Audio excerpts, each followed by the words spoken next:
ஓசை சற்றே வந்து என் காதில் பட வேணும் என்றன் சித்தம் மகிழ்ந்திடவே நன்றாயிரம் தென்றல் வர வேண்டும் என்றார் பாரதி. இந்த ஒரு கவிதையே போதும் நாட்டின் பசுமையும் பாரம்பரியமும் பற்றி தெரிந்து கொள்வதற்கு.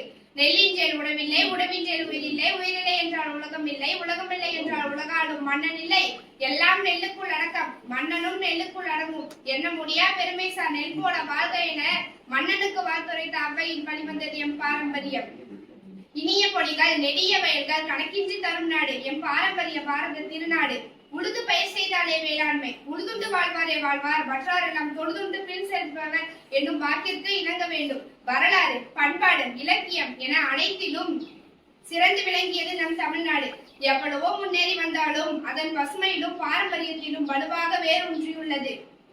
யுனெஸ்கோவால் சான்றளிக்கப்பட்ட 5 உலக பாரம்பரிய நினைவு சின்னங்கள் தமிழ்நாடு அரசால் இந்திய தொல்லியல் துறை மற்றும் தமிழ்நாட்டு தொல்லியல் துறையால் அங்கீகரிக்கப்பட்டது. திசையை 8ஆக பிரித்து, இசையை 7ஆக பிரித்து, சுவையை 6ஆக பிரித்து, நிலத்தை 5ஆக பிரித்து, காற்றை 4ஆக பிரித்து, மொழியை 3ஆக பிரித்து, வாழ்க்கையை அகம் புறம் என 2ஆக பிரித்து, கடவுள் ஒருவனே என்றது என் பாரம்பரியம், என் தமிழ் பாரம்பரியம். விடுவது எழுவதற்கு, தொழுவது தொடர்வதற்கு, துடிப்பது முடிப்பதற்கு, படிப்பது பிடிப்பதற்கு, நல்ல வாயுண்டு சுவைப்பதற்கு, வார்த்தைகள் கதைப்பதற்கு, செவிகளோ இனிப்பதற்கு, செந்தமிழை கேட்பதற்கு. பேசினேன் நல்ல தலைப்பெடுத்து கேட்டீர்கள் செவிமடித்து.